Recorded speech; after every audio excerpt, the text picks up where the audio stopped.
خواتین ماں بہنوں، السلام علیکم ورحمۃ اللہ وبرکاتہ۔ الحمدللہ الذی ابدع الاخلاق والارضین، والصلاة والسلام علی رسولہ سید المرسلین وعلى آله الطيبين الطاهرين وأزواجه الطاهرات أمهات المؤمنين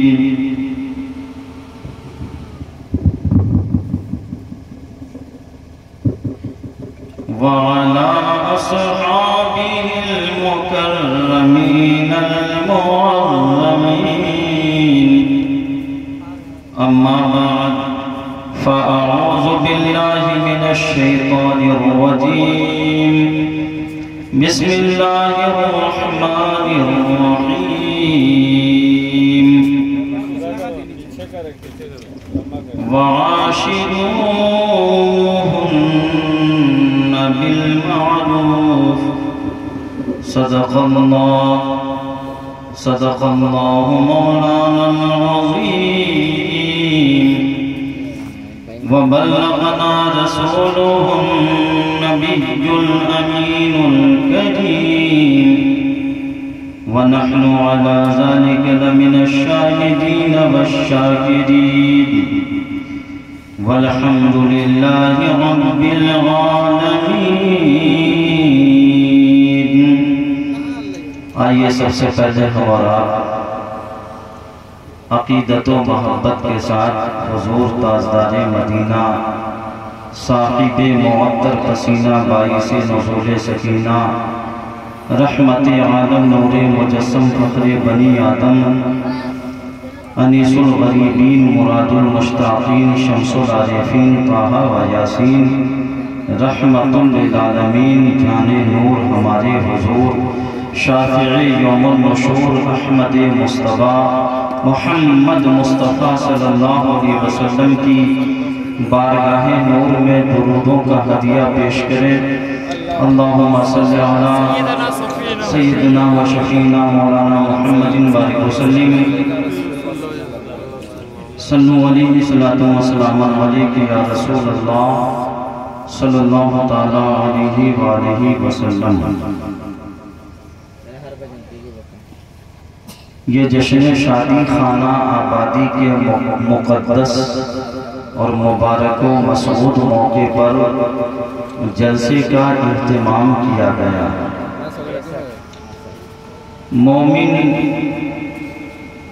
اللہ و رسول سے محبت رکھنے والے اپنے پیارے حبیب کا ذکر جمیل ہر حال میں کیا کرتے ہیں، نبی اور آل نبی کا تذکرہ کرتے ہیں، اپنی زندگی کو چمکاتے ہیں۔ یہ بہت بڑی فیروز بختی ہے وارث بابو کی، جنہوں نے اس جلسہ پاک کو سجایا، اور عزیزم مکرم معظم زمزم شاہی نے تمام علماء شورا کو دعوت دی اور یہاں تک بلایا اس جلسہ پاک کی خوبصورت تیاری کی اور اس کو پایۂ تکمیل تک پہنچانے کا کام کیا۔ ایک پر ایک آفتاب و مہتاب آج جلسے میں نظر آئے، سب اپنے اپنے اعتبار سے ہدیہ خراج پیش کرتے رہے، تقریریں بھی آپ نے سنی، نعتیں بھی سنی۔ شاعر اہل سنت جناب ثناء اللہ جمالی کی خوبصورت نعت، حضرت انور بیشاروی کی خوبصورت نعت، زمزم شاہی کی خوبصورت نعت، اور مولانا غلام رسول رہبر اور مولانا عبدالرحمن جامی کی خوبصورت نقابت آپ حضرات نے سنی۔ وہیں ادیب ہندوستان حضرت علامہ ڈاکٹر منصور فریدی کی خوبصورت برق بار فکر انگیز شاعری سننے کو ملی۔ یہ جلسہ بڑا ہی کامیاب، کامران اور بافیض جلسہ ہے۔ جلسے تو بہت ہوتے ہیں لیکن اس جلسے کی خصوصیت ہی الگ ہے۔ میں بھی آ گیا، یہ سمجھیے کہ میرے شاگرد زمزم شاہی کی محبت مجھ کو یہاں تک کھینچ لائی، ورنہ طبیعت بھی ٹھیک نہیں تھی، ذہن بھی منتشر تھا، والد صاحب بھی علیم تھے، لیکن کشاں کسی طرح سے میں یہاں تک پہنچ گیا۔ یہ غوث اعظم کا کرم ہے اور صاحب خانہ کی نیک دلی کا ثمرہ ہے۔ خیر میں آ گیا ہوں تو کچھ باتیں آپ لوگ مجھ سے سننا چاہتے ہیں۔ وقت تو اس بات کی اجازت نہیں دیتا کہ کچھ بیان کیا جائے، کیونکہ ہر آدمی نیند کی آغوش میں جانے کے لیے بے قرار ہے، اور ہر آدمی یہ چاہ رہا ہے کہ جلسہ ختم کر دیا جائے۔ زیادہ تر لوگ یہ سوچتے ہیں کہ حضرت آ گئے ہیں، ان کا قدم پڑ گیا، یہی بہت ہے۔ پورے ہندوستان میں اسی بات کا المیہ ہے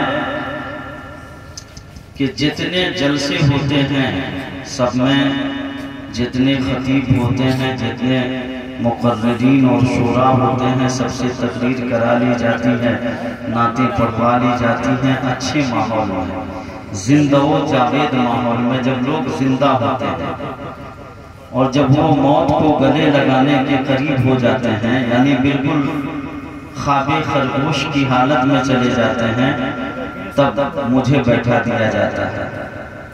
یہ بھی ایک اللہ کی مرضی ہے، ہو سکتا ہے یہی جو ہے شروع سے لے کر اب تک کی پرمپرا اور اب تک کا دستور رہا ہے۔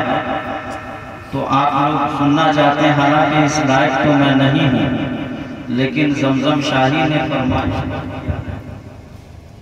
حضرات ہم لوگ اچھے کو پہچان نہیں پاتے، علماء بہت ہے، اپنا کام کیا چلا جائے، سب تعریف پسند لوگ، آلے رسول بیٹھے ہیں، اپنا بازار اپنا دکان چلایا گیا، لیکن حقیقت جو ہوتے ہیں اللہ کے کتنے مولانا یا کتنے خطیب کو آپ دیکھے ہوں گے، ہم پہلے تو ہم پہلے، لیکن حضرت تھوڑا بھی گھبرائے اور ہم کو بلوائیے، یہ آلے رسول کی پہچان ہوتی ہے، نیک لوگوں کی یہ پہچان ہوتی ہے۔ تو اچھے لوگ کی قدر کرنے جائیے، اور 20 منٹ آپ کو سنیے گا، 20 منٹ یہ آلے رسول خالی کہہ دینے والے چلے گئے، لیکن آپ لوگ سنیے اور قدر کیجیے۔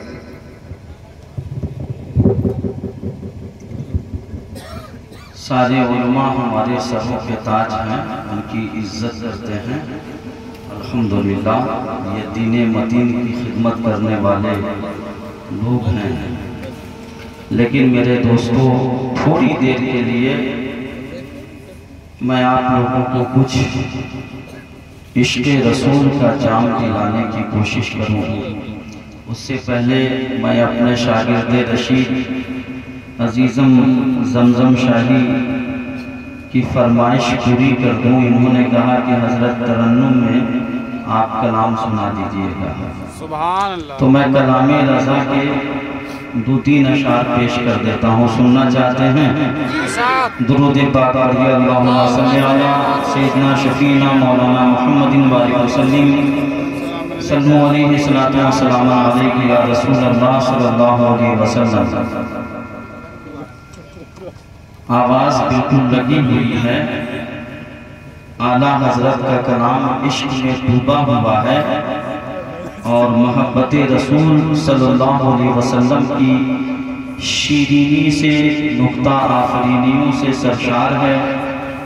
اس عاشق کا لکھا ہوا کلام ہے جس کے عشق پر آج پوری دنیا ناز کرتی ہے۔ تو اعلیٰ حضرت کے کلام کا 2-3 شعر میں پیش کرتا ہوں۔ درود پاک پڑھیے، اللہم صلی علی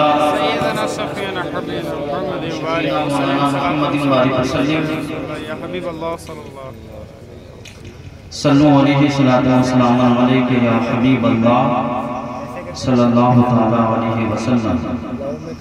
کلام رضا کا مطلب ملاحظہ فرمائیں۔ اٹھا دو پردہ دکھا دو چہرہ، اٹھا دو پردہ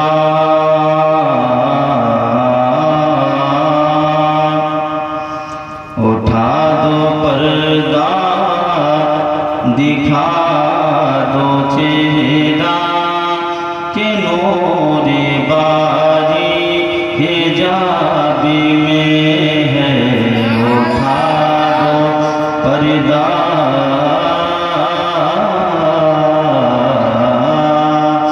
اٹھا دو پردہ دکھا دو چہرہ کہ نور باری حجاب میں ہے۔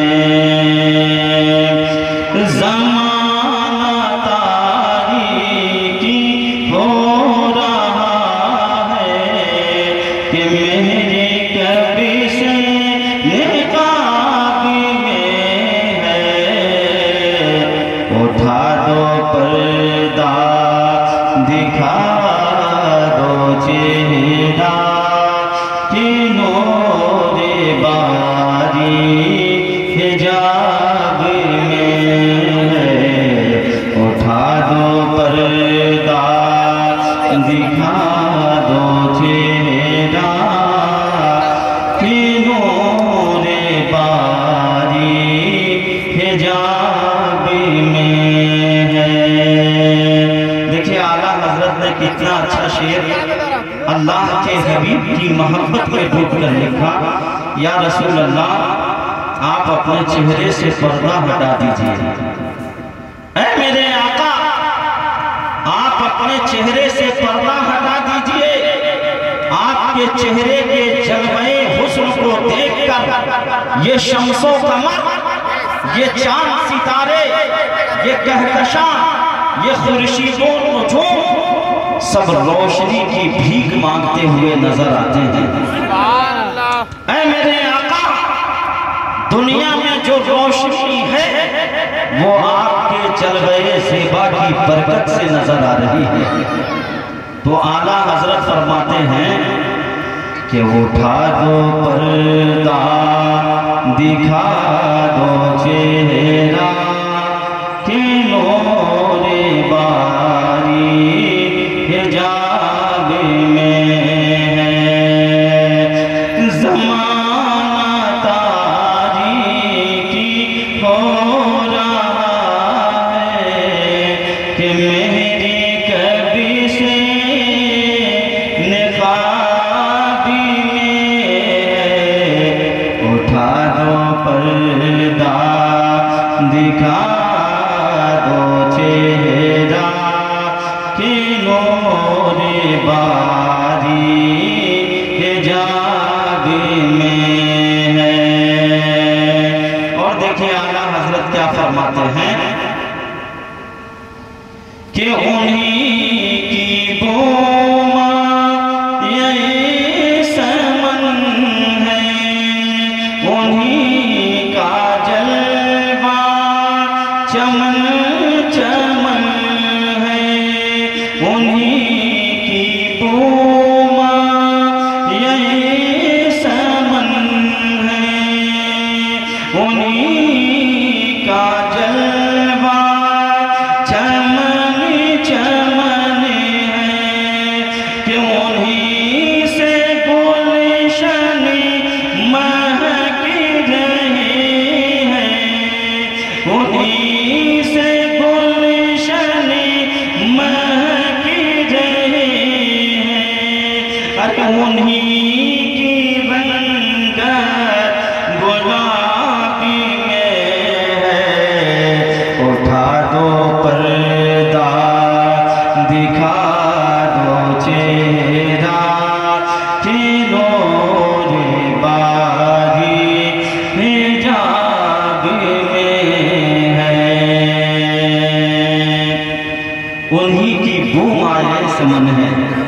میرے نبی کی خوشبو یہی ساری کائنات کے لیے سب سے عظیم نعمت ہے، اور انہی کا جلوہ چمن چمن ہے۔ دنیا میں جتنے بھی باغ ہیں، باغیچے ہیں، پھول ہیں، گلزار ہیں، چمن ہیں، یہ سب میرے مصطفیٰ کے پسینے کی برکت سے ہیں۔ انہی سے گلشن مہک رہے ہیں، انہی سے گلشن مہک رہے ہیں، انہی کی رنگت گلاب میں ہے۔ حدیث ضعیف ہے کہ یہ گلاب جو ہے وہ حضور کے پسینہ پاک کا قطرہ ہے۔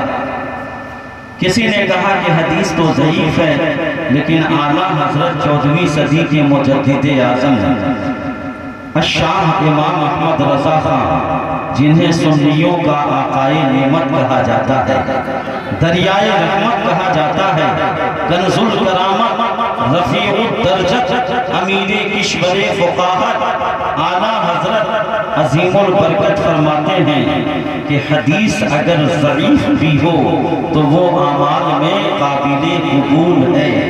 اور اس موضوع پہ اعلیٰ حضرت نے پوری ایک کتاب لکھی، الحاد الکاف فی حکم الضعاف، اور اس کتاب میں اعلیٰ حضرت نے آفتاب نیم روز کی طرح واضح فرما دیا کہ باپ اگر بوڑھا ہو جائے تو اسے پھینک نہیں دیا جاتا، حدیث اگر ضعیف بھی ہو تو بھی وہ قابل قبول ہے، اس پر عمل درست ہے۔ تو اعلیٰ حضرت فرماتے ہیں انہی سے گلشن مہک رہے ہیں، انہی کی رنگت گلاب میں ہے۔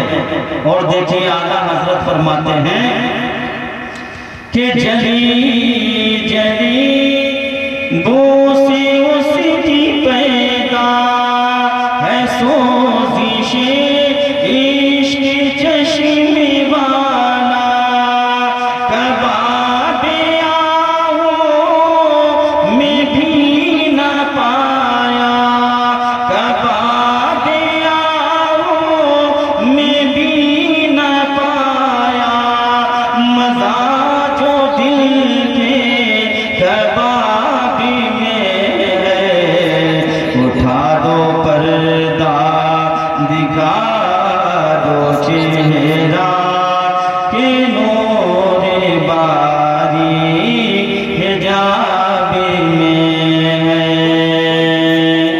جلی جلی بو سے اس کی پیدا ہے سوزش عشق چشم والا۔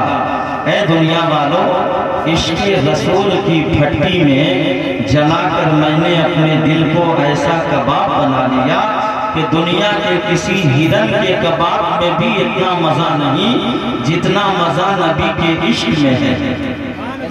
یہ اعلیٰ حضرت فرماتے ہیں، اور اعلیٰ حضرت فرماتے ہیں مقطع میں کہ کریم اپنے کرم کا صدقہ لئی میں بے قدری کو نہ شرما، تو اور رضا سے حساب لینا، رضا بھی کوئی حساب میں ہے، اٹھا دو پردہ دکھا دو چہرہ کہ نور باری حجاب میں ہے۔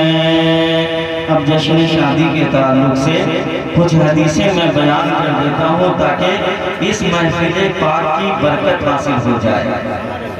اس موضوع پر بھی بہت سی کتابیں فقیر قادری کی لکھی ہوئی، شادی کی حقیقت، پیغام اسلام اور رسم جہیز، اسلام میں حقوق زوجین کا تصور، یہ ساری کتابیں 15 سال پہلے لکھا تھا۔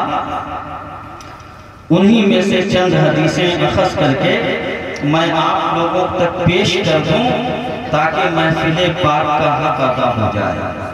یوں تو ہمارے علماء نے بڑی محنت کی، بڑی مشقت کی اس جلسے کو کامیاب بنانے میں، اور جلسہ کامیاب ہی ہے۔ ہے، یہ کیا ضروری کہ جلسہ ہو ہے حوض کوثر پر، اخیر وقت ہے آسی چلو مدینے کو، نثار ہو کے مرو تربت پیغمبر پر، نہ میرے دل نہ جگر پر، نہ دیدہ تر پر، کرم کرے وہ نشان قدم تو پتھر پر، تمہارے حسن کی تصویر کوئی کیا کھینچے یا رسول اللہ، تمہارے حسن کی تصویر کوئی کیا کھینچے، نظر ٹھہرتی نہیں عارض منور پر، نظر ٹھہرتی نہیں چہرے منور پر، حضور کا عارض اقدس اتنا خوبصورت، اتنا حسین و جمیل کہ سورج بھی حضور کے عارض انور کو دیکھ کر شرما جاتا تھا۔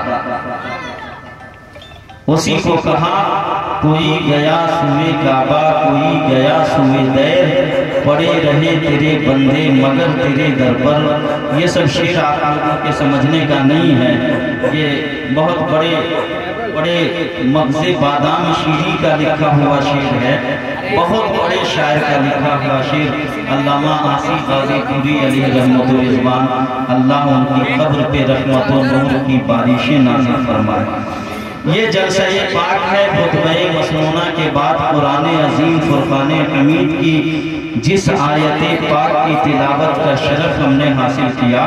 اللہ فرماتا ہے وَعَاشِرُوهُنَّ بِالْمَعْرُوفِ، تم اپنے اہل و عیال کی خوب اچھے طریقے سے پرورش کرو، تم اپنے اہل و عیال کی خوب اچھے طریقے سے پرورش کرو۔ اور حضور فرماتے ہیں کہ تم رزق حلال کما کر اپنے اہل و عیال کی جو پرورش کرتے ہو، اس کے منہ میں رزق حلال کا ایک لقمہ بھی جاتا ہے تو ہر لقمے پر تمہیں جہاد اکبر کا ثواب دیا جاتا ہے، جہاد اکبر کا ثواب۔ اور شادی، یہ محفل شادی ہے، شادی کے تعلق سے حضور کا فرمان ہے من نکاح فقد استکمل نصف الایمان، جس نے نکاح کیا اس نے اپنے آدھے ایمان کو مکمل کر لیا۔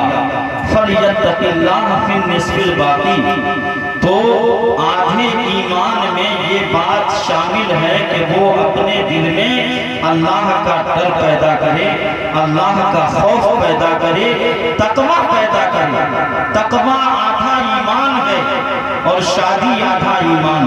تو جب بندہ نکاح کرتا ہے، شادی کرتا ہے، تو اس کا ایمان مکمل ہو جاتا ہے، کیونکہ تقوی بھی اس کے دل میں پیدا ہو جاتا ہے، وہ غیر کی طرف نظر اٹھا کے دیکھتا نہیں، تو اس کا ایمان مکمل ہو جاتا ہے۔ اسی بنیاد پر اللہ کے حبیب نے فرمایا کہ تمہاری بیٹیاں جب تمہارے گھر پیدا ہوتی ہیں تو اللہ کی رحمت لے کر آتی ہیں، اور جب وہ بڑی ہو جاتی ہیں اس کا نکاح کر دیتے ہو تو وہ ایمان کو مکمل کر دیتی ہے، اور جب وہ ماں بن جاتی ہے تو الجنت تحت اقدام امہاتکم، جنت تمہاری ماؤں کے قدموں کے نیچے ہے، اس کے قدموں میں اللہ کی جنت آ جاتی ہے۔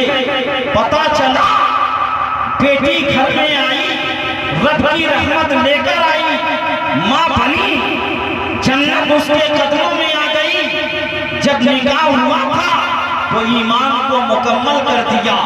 یہ ساری فضیلتیں اللہ تعالیٰ نے بیٹی کو عطا فرمائی ہے۔ میرے نبی فرماتے ہیں کہ جو عورت اپنے شوہر کی عزت کرے، اپنے خاوند کی خدمت کرے اور اپنی شرمگاہ کی حفاظت کرے اور اپنے شوہر کی کمائی سے زیادہ نہ مانگے، تو اللہ تعالیٰ قیامت کے دن اسے یہ اختیار دے گا کہ میری جنت کے ہزاروں دروازے ہیں، ان میں سے جس سے تو چاہے داخل ہو جا، ان میں سے جس سے تو چاہے داخل ہو جا۔ یہ صحیح حدیث ہے، کتابوں کے اندر بخاری مسلم میں موجود ہے۔ میرے دوستو، تو عورتوں کو اپنے شوہر کی خدمت کرنی چاہیے، اولاد کو اپنے ماں باپ کی خدمت کرنی چاہیے۔ اسی میں دارین کی خوشنودی ہے، اسی میں پروردگار کی رحمت ہے۔ اسی میں اللہ تعالیٰ کا کرم شامل ہے، اس لیے کہ حدیث پاک ہے من سخط الوالدین فقد سخط ربہ ومن رضی الوالدین فقد رضی ربہ، جس نے اپنے ماں باپ کو راضی کر دیا اس نے اپنے رب کو راضی کیا، جس نے ماں باپ کو ناراض کر دیا اس نے اپنے خدا کو ناراض کر دیا۔ تو ماں باپ کی خوشی میں خدا کی خوشی ہے۔ آج کل شادی وغیرہ کے ماحول میں زیادہ تر یہ دیکھا جاتا ہے کہ مال دینے والی پارٹی ہے کہ نہیں، زیادہ دولت مند ہے کہ نہیں، لڑکی زیادہ خوبصورت ہے کہ نہیں، خاندان اونچا ہے کہ نہیں، لیکن یہ نہیں دیکھتے کہ دیندار ہے کہ نہیں، قرآن پڑھی ہے یا نہیں، نماز پڑھتی ہے یا نہیں، اس کے خاندان کے لوگ کیسے ہیں یہ نہیں دیکھتے۔ میرے نبی فرماتے ہیں تنکح المرأة لأربع لمالها ولجمالها ولحسبها ولدینها فاظفر بذات الدین۔ اے لوگو تم شادی کرتے ہو چار چیزوں کو دیکھ کر، چار چیزوں کی بنیاد پر تم شادی کرتے ہو تو دیکھتے ہو کہ مالدار ہے کہ نہیں، تم شادی کرتے ہو تو دیکھتے ہو کہ زیادہ خوبصورت ہے کہ نہیں، تم شادی کرتے ہو تو دیکھتے ہو کہ اونچے خاندان کی ہے یا نہیں، تم شادی کرتے ہو تو دیکھتے ہو کہ دیندار ہے کہ نہیں۔ یہ اس زمانے کی بات ہے، قرون اولیٰ کے مسلمانوں کی بات ہے کہ وہ دینداری بھی دیکھا کرتے تھے۔ خیر القرون قرنی کے تحت حضور نے فرمایا کہ زمانوں میں سب سے بہترین میرا زمانہ ہے۔ حضور نے فرمایا زمانوں میں سب سے افضل میرا زمانہ ہے۔ اس زمانے میں دینداری بھی لوگ دیکھا کرتے تھے، لیکن آج دینداری نہیں دیکھی جاتی۔ آقا فرماتے ہیں فاظفر بذات الدین، تم دیندار بیوی اختیار کرو، دیندار بیوی اختیار کرو۔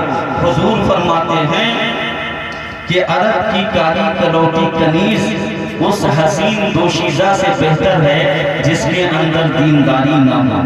یہ میرے نبی کا فرمان ہے، اور سرکار فرماتے ہیں اِنَّا أَفْضَلَ النِّكَاحِ بَرَكَةً أَيْسِرُهُ مَوْنَةً، سب سے اچھی شادی، سب سے افضل نکاح وہ ہے جس میں سب سے کم خرچ ہو، جس میں سب سے کم خرچ ہو، وہ سب سے افضل نکاح ہے۔ لیکن آج ہمارے معاشرے میں جتنا زیادہ خرچ ہو اس شادی کو اتنا ہی افضل مانا جاتا ہے۔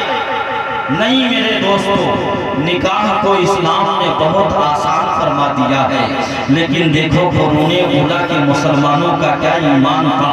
حضرت عبداللہ ابن اسود ہیں، صحابی رسول ہیں، مسجد نبوی کے ایک گوشے میں بیٹھ کر زارو قطار رو رہے ہیں۔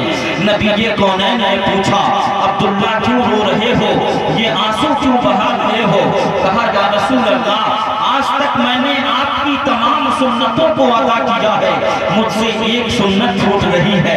کہا کون سی سنت؟ کہا یا رسول اللہ آپ نے فرمایا النکاح من سنتی فمن لم یعمل بسنتی فلیس منی، نکاح میری سنت ہے، جو میری اس سنت پہ عمل کرے گا وہی میرا ہے، اور جو اس سے الگ رہے گا وہ مجھ میں سے نہیں ہے۔ تو یا رسول اللہ میں آج تک اس سنت سے محروم رہا۔ اے میرے آقا آپ نے فرمایا کہ مسواک کرو، میں مسواک بھی کرتا ہوں، میں امامہ شریف بھی باندھتا ہوں، تمام سنتیں ادا کرتا ہوں، لیکن یہ سنت میں آج تک ادا نہیں کر سکا۔ آقا نے فرمایا کیوں؟ کہا مجھ جیسے کالے کلوٹے کو، مجھ جیسے بے ڈھب آدمی کو جس کے ہونٹ موٹے ہیں، جس کا چہرہ کالا ہے، دیکھنے میں بدصورت، کون اپنی لڑکی دینا چاہے گا؟ میرے نبی فرماتے ہیں اے عبداللہ جا مدینے کے فلاں شخص کے پاس چلے جا اور اس سے جا کے کہہ دینا کہ میرے نبی نے بھیجا ہے، تیری بیٹی کا رشتہ میرے ساتھ کرنے کا پیغام حضور نے دیا ہے۔ اب جیسے ہی جا کر کے کہا، باپ نے دیکھا تو وہ دیکھتا ہی رہ گیا، لیکن عقیدت مند بیٹی مچل اٹھی، کہنے لگی ابا حضور اس سعادت سے بڑھ کر امتی کی بات ہے کہ کل بروز محشر جب ساری عورتیں کہیں گی کہ میرا نکاح حضرت آدم نے کرایا تھا، کوئی کہے کہ میرا نکاح حضرت الیاس نے، حضرت زکریا نے، حضرت نوح نے، حضرت عیسیٰ نے، حضرت موسیٰ نے کرایا تھا، ایسے ماحول میں فخر سے سر اونچا کر کے کہوں گی کہ میرا نکاح نبیوں کے سردار نے کرایا تھا، میرا نکاح امت کے غمخوار نے کرایا تھا۔ یا رسول اللہ، مسلک اعلیٰ حضرت، علماء کرام، ابا حضور، اس سے بڑھ کے سعادت مندی کی کیا بات ہو سکتی ہے؟ اس رشتے کو منظور فرما لیں۔ رشتہ منظور ہو گیا، آقا کی بارگاہ میں مچلتے ہوئے آئے، کہا یا رسول اللہ رشتہ منظور ہو گیا، اب جو ہے آپ اجازت دیں، میرے لیے آگے کیا حکم ہے؟ آقا نے فرمایا کہ جاؤ حضرت عثمان غنی کے پاس جا کر کہو کہ آقا نے بھیجا ہے اور اس لیے بھیجا ہے کہ کل میرا نکاح ہے، کل میری شادی ہے، اس کے لیے سامان شادی خریدنا ہے، وہ درہم و دینار عطا فرما دیں، وہ درہم و دینار دے دیں، شادی کے اخراجات دے دیں۔ حضرت عثمان غنی کے پاس گئے، صحابی رسول حضرت عبداللہ ابن اسود حضرت عثمان غنی نے درہم و دینار عطا فرما دیا، کہا کہ یہ سب خزانہ میرے مصطفیٰ کا ہے، جتنا چاہے لے جاؤ، یہ سب تو انہی کا ہے۔ لے کر کے جب حضرت عبداللہ ابن اسود بازار میں پہنچے اور جیسے ہی عطر خوشبو خریدنے لگے، دیکھئے عطر خوشبو خریدتے تھے، پہلے زمانے میں صحابہ شادی کے پربہار موقع پر حضور کی سنت ادا کیا کرتے تھے۔